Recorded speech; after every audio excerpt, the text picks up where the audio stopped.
Good morning to all of you.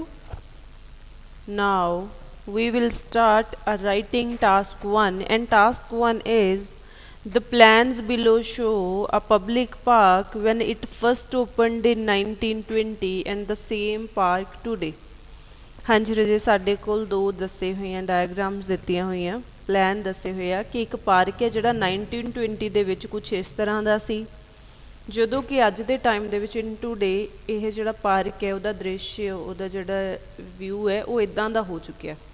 ਹੁਣ ਅਸੀਂ task ਦੇ ਵਿੱਚ ਕੀ ਲਿਖਣਾ ਰਜੇ ਕਿ ਕਿਹੜੀ ਚੀਜ਼ ਦੀ ਜਗ੍ਹਾ ਤੇ ਜਿਵੇਂ ਇੱਥੇ ਰੋਜ਼ ਗਾਰਡਨ ਸੀ ਇਟ ਵਾਜ਼ ਰਿਮੇਨਡ ਅਨਚੇਂਜਡ ਜਦੋਂ ਕਿ 1920 ਦੇ ਵਿੱਚ ਵੀ ਇੱਥੇ ਰੋਜ਼ ਗਾਰਡਨ ਸੀ in left side upper side ਜਦੋਂ ਕਿ ਇੱਥੇ ਟੂਡੇ ਦੇ ਵਿੱਚ ਵੀ in these days there is also a rose garden ਅੱਜ ਵੀ ਇੱਥੇ ਰੋਜ਼ ਗਾਰਡਨ ਹੈ।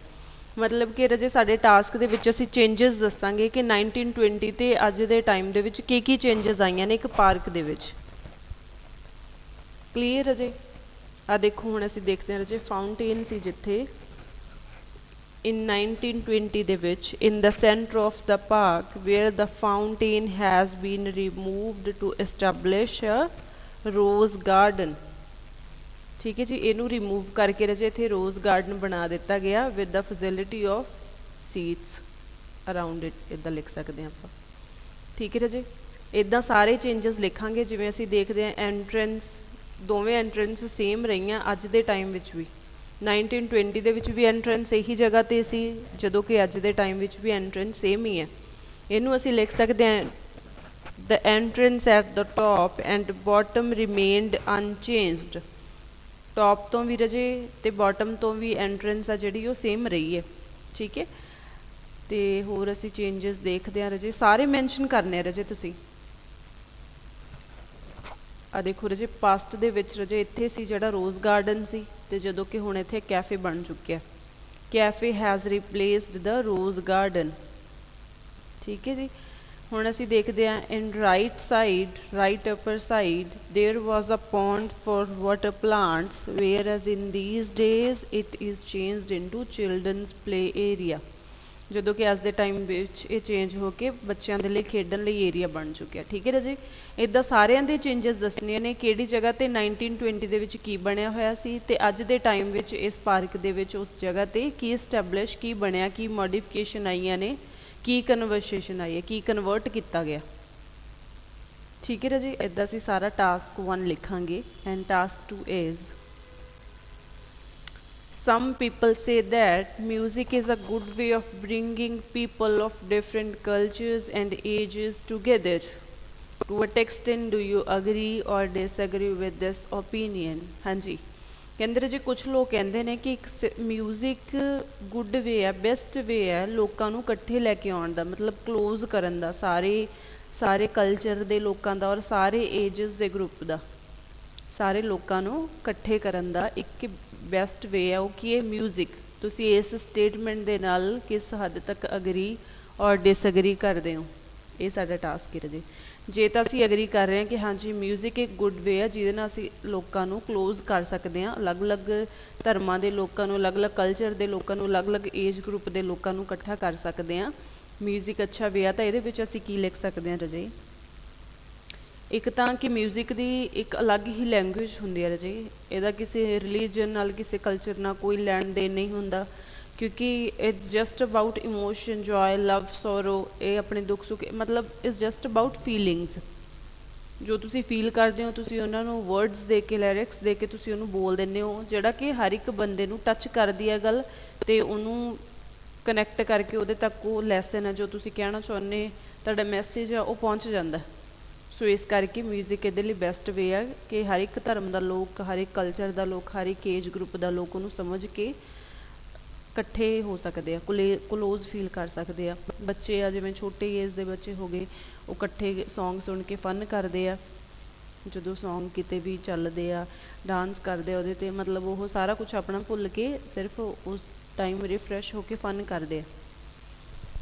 ਅਤੇ ਇੱਕ ਅਸੀਂ ਲਿਖ ਸਕਦੇ ਹਾਂ ਰਾਜੇ ਡੈਫਥ ਆਫ ਮਿਊਜ਼ਿਕ ਰਾਜੇ ਮਿਊਜ਼ਿਕ ਦੇ ਵਿੱਚ ਇੱਕ ਇੱਦਾਂ ਦੀ ਐਨਰਜੀ ਹੁੰਦੀ ਹੈ ਜਿਹੜੀ ਕਿ ਹਰ ਲੋਕਾਂ ਨੂੰ ਸਾਰੇ ਲੋਕਾਂ ਨੂੰ ਇਕੱਠੇ ਬਿਠਾ ਕੇ ਲੋਕ ਉਹਨੂੰ ਜਦੋਂ ਸੁਣਦੇ ਆ ਤਾਂ ਉਹ ਸਾਰਾ ਕੁਛ ਭੁੱਲ ਜਾਂਦੇ ਨੇ एनर्जी दिंदा डेप्थ ऑफ म्यूजिक ਠੀਕ ਹੈ। ਇੱਕ ਹੋਰ ਲਿਖ ਸਕਦੇ ਰਜੇ ਕਿ ਤਾਂ ਵੀ ਇਹਦੇ ਨਾਲ ਲੋਕ ਕਲੋਜ਼ ਫੀਲ ਕਰਦੇ ਨੇ, ਕਿਉਂਕਿ ਜਿਵੇਂ ਹੁਣ ਕਿਸੇ ਕੰਟਰੀ ਦੇ ਵਿੱਚ ਕੋਈ ਇੰਸਟਰੂਮੈਂਟ ਹੁੰਦਾ ਤਾਂ ਇੰਸਟਰੂਮੈਂਟ ਸ਼ੇਅਰ ਹੁੰਦੇ ਆ, national share there nations share there instruments.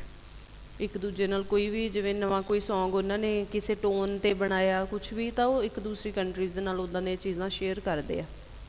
ਠੀਕ ਹੈ। ਜੇ ਦੇ conveyor their feelings to listeners, ਜਿਹੜਾ ਕੋਈ ਸੌਂਗ ਗਾਉਂਦੇ ਆ, ਸੌਂਗਸ ਵਗੈਰਾ ਹੁੰਦੇ ਆ, ਮਿਊਜ਼ਿਕ ਦੇ ਥਰੂ ਆਪਣੀਆਂ ਫੀਲਿੰਗਸ ਨੇ ਜਿਹੜੀਆਂ ਲਿਸਨਰ ਨੂੰ ਦੱਸਦੇ ਨੇ, ਕਨਵੇ ਕਰਦੇ ਨੇ।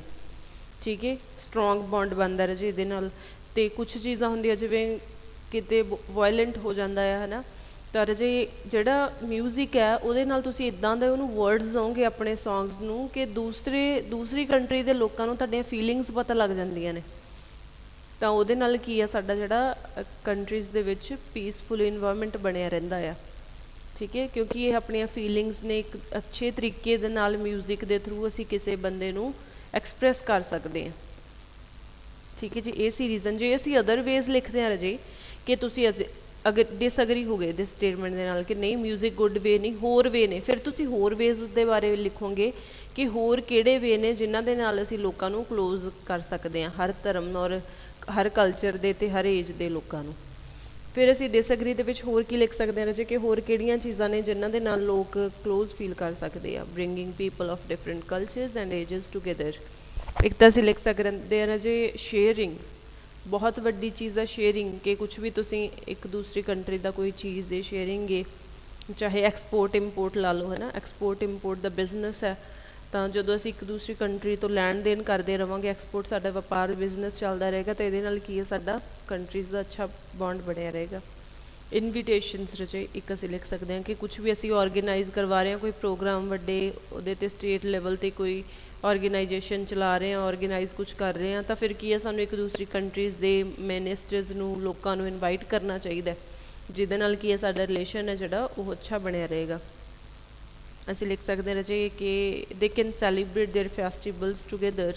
ਜਿਵੇਂ ਕੋਈ ਕਿਸੇ ਦਾ ਕੋਈ ਨੈਸ਼ਨਲ ਫੈਸਟੀਵਲ ਹੈ, ਕੋਈ ਮਨਾਉਂਦੇ ਆ, ਜਿਵੇਂ ਮੰਨ ਲਓ ਸਾਡੀ ਦੀਵਾਲੀ ਹੈ, ਤਾਂ ਫਿਰ ਕਿ ਦੂਸਰੀ ਕੰਟਰੀਜ਼ ਨੂੰ ਵੀ ਉਹ ਫੈਸਟੀਵਲ ਹੈ ਜਿਹੜਾ ਜਾਂ ਇੱਦਾਂ ਦੇ ਕੋਈ ਪ੍ਰੋਗਰਾਮਸ ਨੇ ਉਹ ਸੈਲੀਬ੍ਰੇਟ ਕਰਨੇ ਚਾਹੀਦੇ ਆ ਇਕੱਠੇ ਹੋ ਕੇ, ਜਿਹਦੇ ਨਾਲ ਕੀ ਹੈ ਸਾਡਾ ਅੱਛਾ ਇਨਵਾਇਰਮੈਂਟ ਬਣਿਆ ਰਹੇਗਾ। ਅਤੇ ਅਸੀਂ ਲਿਖ ਸਕਦੇ ਹਾਂ ਰਾਜੇ ਇੱਕ ਹੋਰ ਕਿ ਬੱਚਿਆਂ ਦੇ ਲਈ, ਜਿਵੇਂ ਛੋਟੇ ਬੱਚੇ ਐਕੈਡੈਮਿਕਸ ਦੇ ਵਿੱਚ ਹੋ ਗਏ, ਐਕੈਡੈਮਿਕ ਵਾਲੇ ਹੋ ਗਏ, ਐਵੇਂ ਇਹਦੇ ਵਿੱਚ ਕੀ ਹੈ ਇਹਨਾਂ ਦੇ ਲੈਸਨਸ ਟੋਪਿਕ ਸਾਨੂੰ ਇਨਕਲੂਡ ਕਰਨੇ ਚਾਹੀਦੇ ਆ।